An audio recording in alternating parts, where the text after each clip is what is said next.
All right, guys, so I'm freaking out a little bit right now because, it was all well and good to say that I was going to show you guys how to build a coaching business from scratch, but actually doing that is a whole other deal. I have to spend all day figuring out what camera I needed, what lenses I needed. I have one I'm using now, but it's not ideal for a number of reasons.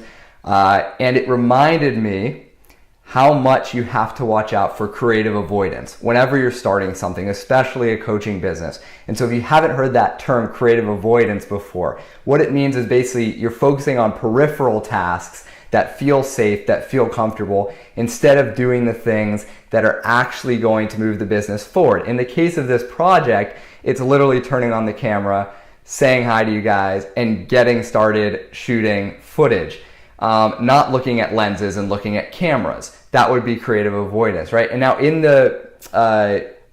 terms of building the coaching business itself, creative avoidance is what I've been doing all weekend, which is thinking about URL names, thinking about stuff like that, where that is important and the time will come for that, but it's not as important as, for example, figuring out when I'm going to work on this business. Now, I have to build this second coaching business on the side of my current business, helping coaches get clients. So it's all very meta. But that's the first thing I have to figure out is when am I going to actually work on this coaching business? And so I'm just going to pull my calendar up here and literally with you guys figure out, how much time am I able to spend on this side business. And then starting next week, I can jump into it and we can actually, get to work on some of this stuff. So Friday mornings from about 9 a.m. to 12 p.m. is usually when I write my 5-Minute Friday, which is the newsletter that goes out to my list each week. Typically, I have some article about how to get coaching clients or some mindset email that I send. Now, for the next probably 2 months or so, those 5-Minute Fridays are going to be these videos plus a write-up documenting the process of building this new business. Because when I sent out an email to my list last week and asked if you guys wanted me to let you in on the process, you said yes. I got a ton of responses back. So we're going to focus on that. So that time is blocked off Friday 9 to 12. For putting all this together, editing it up, shooting any videos, just showing you guys what I did for the week.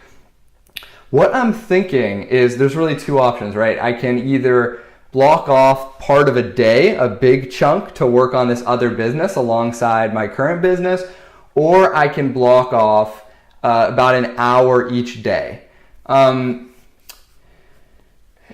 Usually, I'm a fan of batching, because the more that you jump around to things, the less efficient you really are, right? When you batch things, for example, when you spend a whole day just on sales or just on marketing or just on improving your coaching programs or just on working with clients, it's just calls all day, you get to stay in that mode and you get to really dig in and make some significant progress. So, I'm tempted to just block off part of a day. And so maybe it's Mondays. Maybe Monday and Friday mornings is the time that I work on this new coaching business. The other option is to do it probably like the first hour of my working day each day.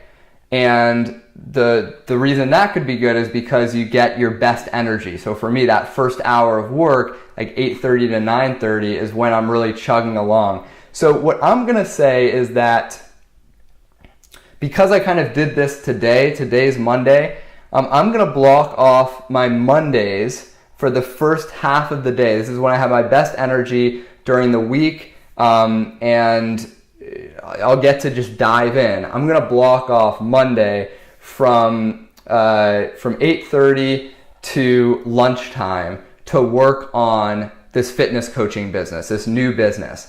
And then the rest of the time I'll have my current clients and I'll be, managing my team, managing my programs and things like that. So there you go. Didn't have the answer to that. Just made the decision with you guys. I'm going to block off now Mondays from 8:30 to 8:30 to lunchtime, so about 12:30.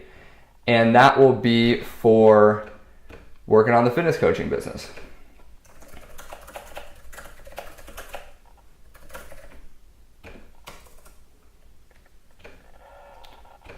And I'm going to make that a repeating event every week. And there you go, it's blocked off. So I may change my mind. I may decide that actually I need to spend the first hour of my day on this instead of devoting, a half day at the beginning of the week. Either way, I'm going to need to get some time in.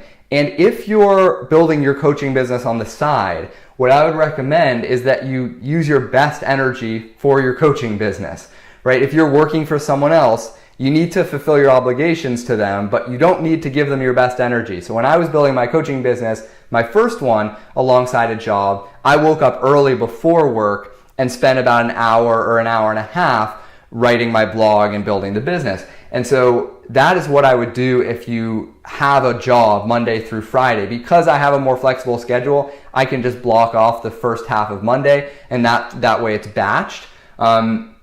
But you may choose to have a weekend day that you're working on. You're going to have to squeeze it in around there. But I've still made sure that I have my best energy, right? It's at the beginning of the week. It's the first half of the day, but it doesn't interfere with any of my existing client commitments and things like that because I work with clients Tuesday through Thursday. Okay, so Monday and Friday mornings are going to be my day for doing and for documenting this program or this project, and that's all I got for you so far. We will talk soon. Hey, I hope you liked that video. If you want more content like it, please subscribe to my YouTube channel. There's a big red button, says subscribe on it, and if you click that, then you'll get notified when I upload new videos. I'm gonna be documenting my whole journey of building this coaching business, and I'd love you to follow along.